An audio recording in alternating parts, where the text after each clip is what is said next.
historic day in Washington. The Supreme Court is now full, and we got a whole bunch of other things to cover tonight. The Dan York State of Mind program is brought to you in part by Lookout Rhode Island and Takeo Comfort Solutions. Syria in continued crisis. Egypt with a hit this past weekend. It just goes on and on. Happy Passover, and it's Holy Week. So a pivotal spring week and 70-degree temperatures, and it all feels like that, of course. Great to have you. Professor Joe Cammarano from PC is with me this evening. And don't laugh at me, because I'm going to have to put these on. How bad are these?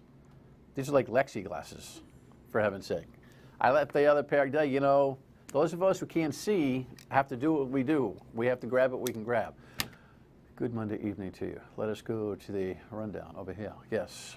Why not start with that? We always kind of end with a sports note. How great was that epic battle yesterday? We have headlines, of course. You know, it's all about Sevi and 60th birthday, and my God, I mean, they just kind of willed him.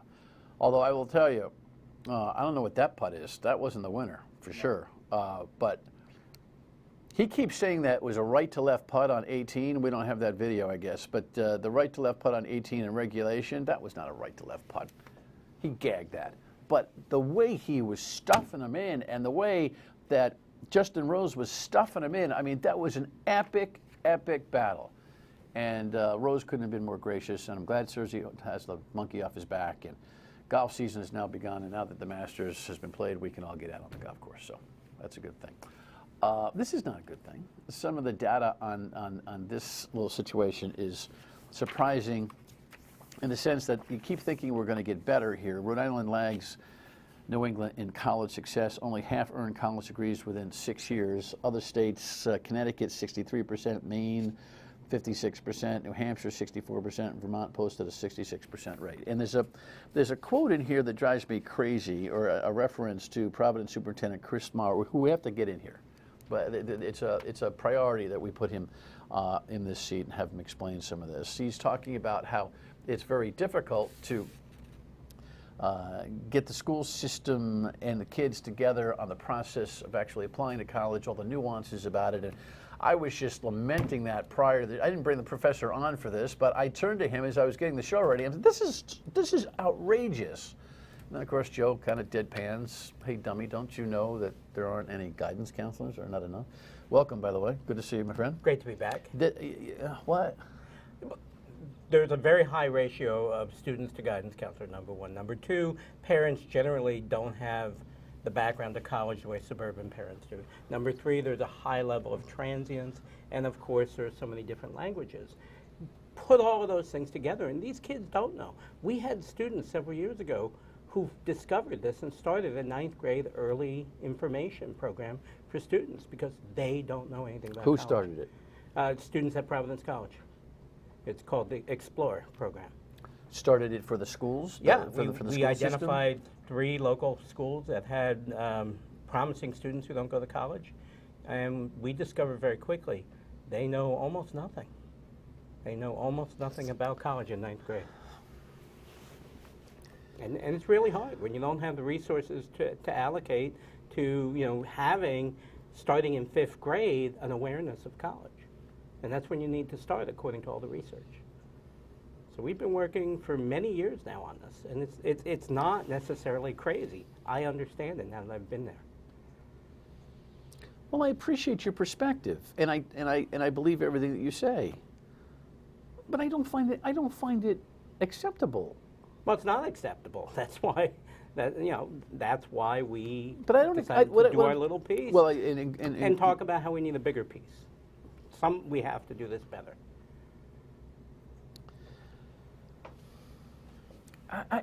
It just seems to me that if the ratio, do you know what the ratio is of guidance counselors to the student body at the high schools? It's probably somewhere between 250 and 300 for every student in at least Mount Pleasant High School.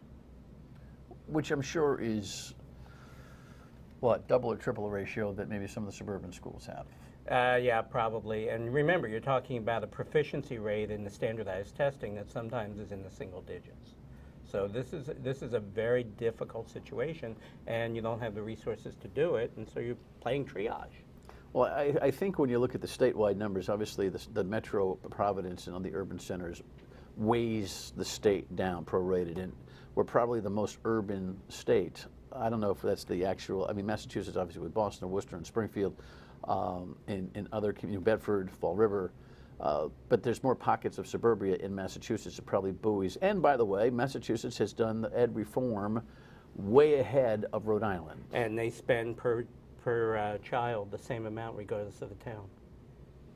So the wealthiest town and the poorest town in Massachusetts get the same per child funding. Right. We don't do that here. Right.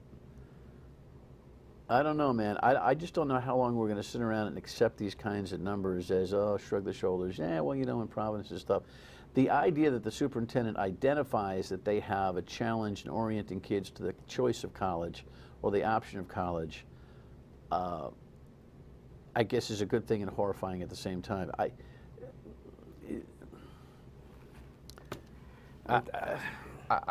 understand. Can't you? I mean, so if you infuriating. So lessen the ratio of guidance counselors. Start talking to kids about about college in fifth grade. I'm just so tired of the urban excuses that are built into the system. They are true. They are true. They're not excuses or explanations. Well said. They are explanations. They should not be excuses. And so if the explanations are there, then we need to invest more there. And I mean, I just don't know how anybody with a conscience and who wants to promote the state of Rhode Island with an overall education number that's higher doesn't see this as a state crisis. I agree, but are you going to, in your town and every other suburban town, going to sacrifice some of your state aid so that the money can be allocated, so that we can concentrate it? Or are you going to sort of redraw the rules to allow a larger proportion of students from Providence to go to the suburban ring schools? I'm all about that. Yeah, Boston's been doing that for ages. I'm all about that. I think this notion of school choice as it's been framed in the state is poorly framed. The idea that it's about public versus private, I've been saying for 15 years in the state that the intra-public school choice program is what is necessary, and the linchpin to that is transportation. So if a kid in Southie wants to go to Barrington, there ought to be a handful of seats available there, and ought to be transportation to get them there. Yeah, I have no problem with that. Well, wouldn't that kind of break up a little bit of the, I think we need to have some. We need economic integration of the schools. We need middle class and upper middle class and poor kids to be in the same schools. And the only way to do that is to indeed open up a system like that. But then when you do that, you get parents on the other side saying, "I don't want that. That's not gonna work. Don't experiment with my kids." Well, there's a lot of research that's what does it. Well, I'm not sure who's on the receiving side of the experimentation. The receiving side would be the Barringtons and the Cumberlands and the Lincolns. What is the big deal? If children who want to achieve come into your system, what the hell's the difference? This sounds like a great agenda for your next year of campaign on the radio. We've been talking about this forever, well, but you know what? Not enough lately. Not enough lately. Not enough lately. Bring the superintendent on. Oh yeah. But it's the commissioner and it's the legislature that have got to be able to make a decision about intra-public school choice, meaning within the state, within the public school frame, that kids ought to have some mobility from one system to the next. That would change everybody's arguments, I think. I think so. All right. When we come back, we'll take a look at what's going on in Washington. That was unexpected, good conversation. Stay with us.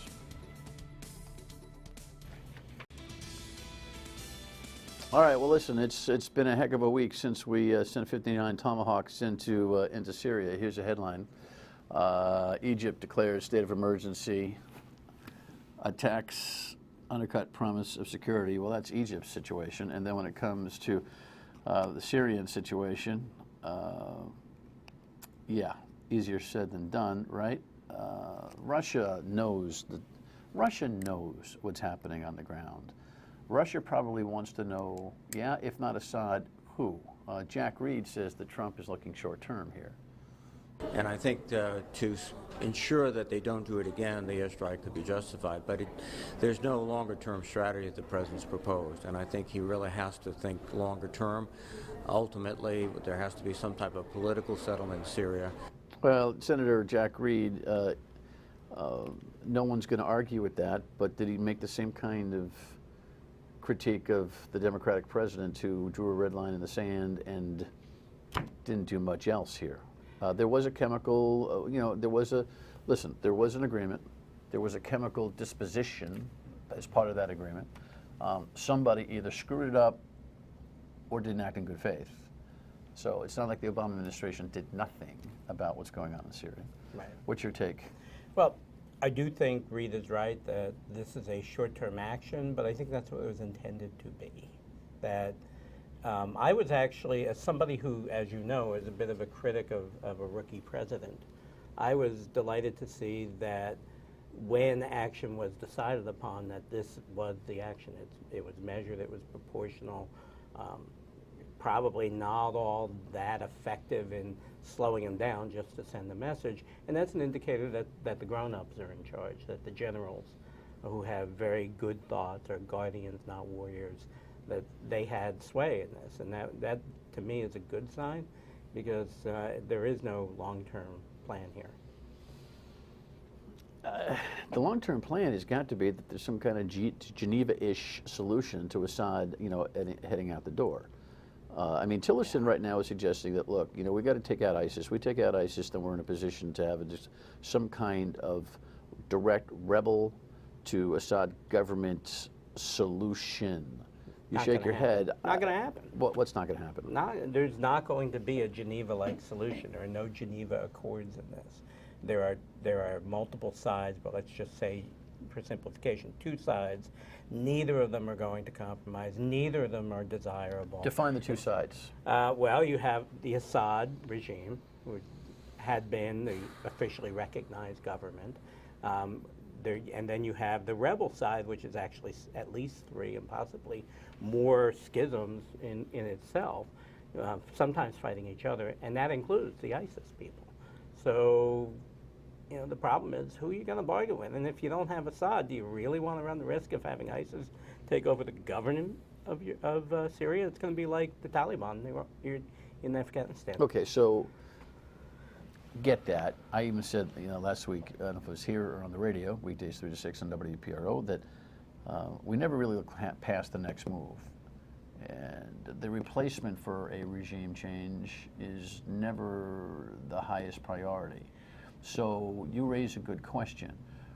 So if you don't see a solution and Assad has to stick around there, despite what he did, or we think he did, with a chemical weapon bomb drop, and with innocent civilians suffering the result of that, despite that, should we pray for them and just pull out of this thing and just let this internal strife work its way out? Because if you're telling me taking Assad out is just not something that is in the cards, what are we doing other than spinning our wheels?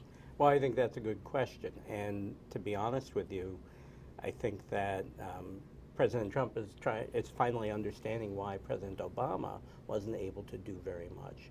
In part because Obama actually did go to Congress and said, look, if we're going to go in there, we're going to need to go in there and possibly commit a lot more of our resources, including people and troops. I need authorization. And so I think the problem is, do we really want to send 10, 20, 50,000 Americans over there to deal with this indefinitely, the kind that we did in Iraq? And I don't think the American people are going to support that, and I just don't see it as being practical. So the deal with this means, these are the questions that are being asked and answered at the highest levels in this country, one administration to the next. The deal with this is what? I mean, if you don't have a mission to send Assad packing, if there's no game, and at least a chapter end game, then what are we doing, period? That's exactly right. There is no end game. You do the best you can, and Obama's position actually is defensible in the sense that don't do stupid stuff. And so the measure, what he did this over the past week is not necessarily stupid stuff. But if it happens again, what happens if they use chemical weapons again? Do we go in again? Do we escalate? The Well, problem and again, is it's interesting. you can't. The U.S. can't control the world anymore in the way that we like to think we can. So can't do it. maybe we just say, all right, enough of this. Enough of this. Let's not be blowing 60 tomahawks at a clip. And of course, that means that you end up on your hands and knees praying to Jesus about these poor victims. Well, and you've got millions of refugees begging to be saved by leaving the country, and we're saying, no, we don't want that. So yeah, I mean, that's the problem. Well, when it comes to Donald Trump, I find it to be fascinating how empathetic he was, and I understand the empathy in terms of the families and the children, victims of this attack. Yet he wouldn't take them into this country as a refugee. I think, yeah. And let me tell you, I'm trying to figure out how you reconcile those two concepts. Well, if you're Donald Trump, you don't have to, because he moves from impulse to impulse, to idea to idea. He's got a general direction where he wants to go, but there's no grand plan here. Never has been. There never will be with Trump. It'll basically be which of Trump's advisors is he paying attention to the most. Reassuring.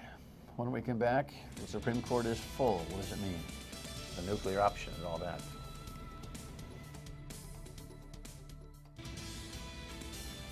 Today was a big day. We have a brand new Supreme Court Justice headline here, and here's a wrap-up of the midday events. President Trump walked into the White House Rose Garden with the man he nominated to the United States Supreme Court. And I got it done in the first 100 days. That's even nice. You think that's easy? Justice Neil Gorsuch, who was confirmed by the Senate on Friday, once clerked for Justice Anthony Kennedy, and it was Kennedy who administered the oath to fill the seat left by the late Antonin Scalia. I, Neil M. Gorsuch, do solemnly swear. Justice Gorsuch thanked the president for his confidence. I am humbled by the trust placed in me today. I will never forget that to whom much is given, much will be expected. The White House event followed a private swearing-in at the Supreme Court with the rest of the justices in attendance.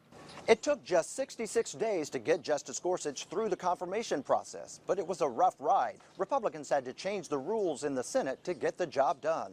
By switching the vote to a simple majority, Republicans bypassed the objections of Democrats, many of whom were still angry about the snub to President Obama's nominee, Merrick Garland. The traditions and principles that have defined the Senate are crumbling, and we are poised to hasten that destruction.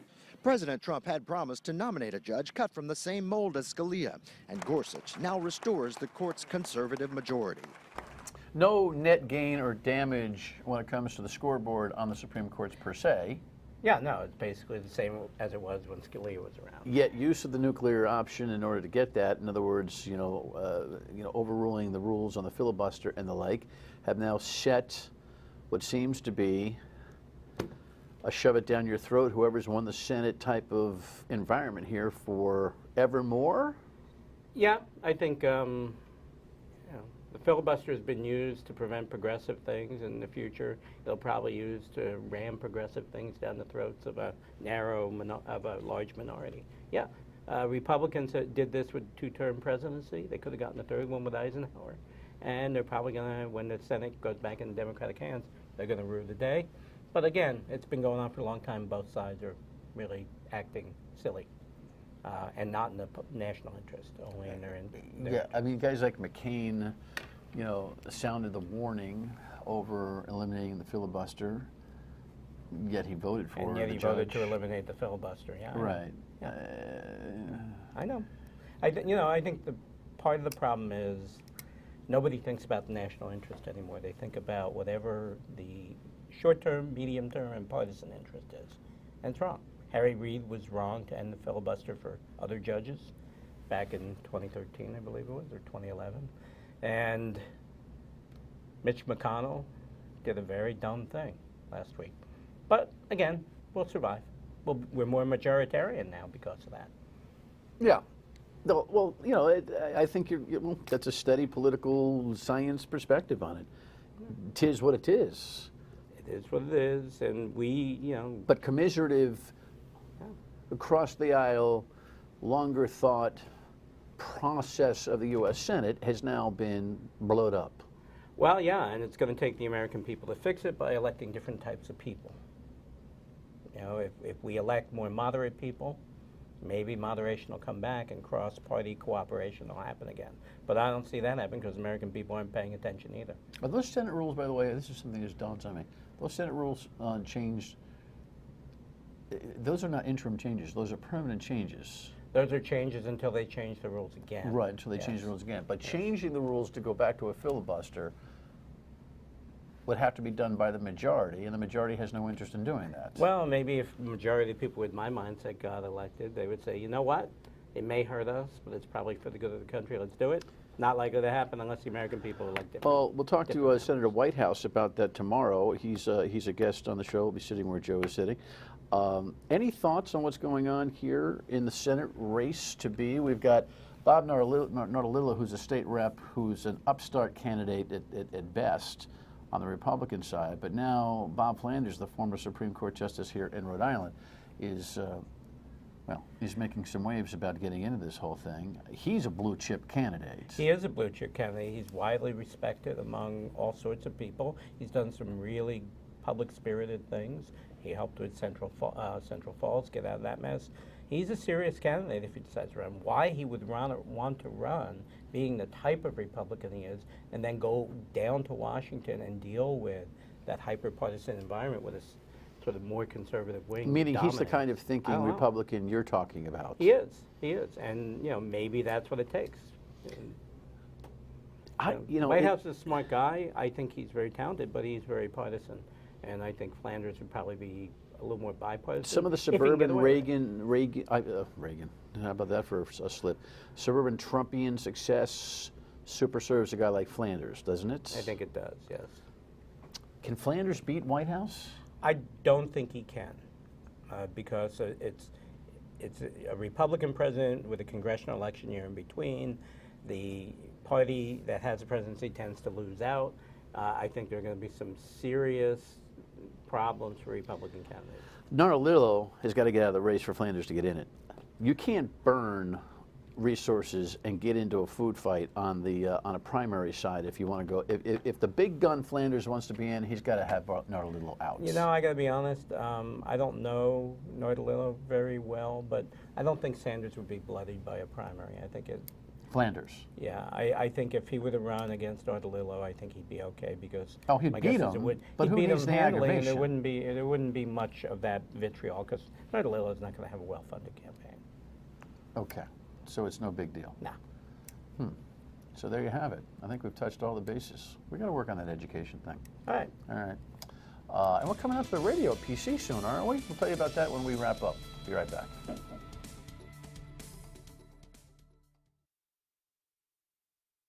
That radio program on WPRO will be April 20th. It's April, for God's sake. All right. Senator Whitehouse tomorrow.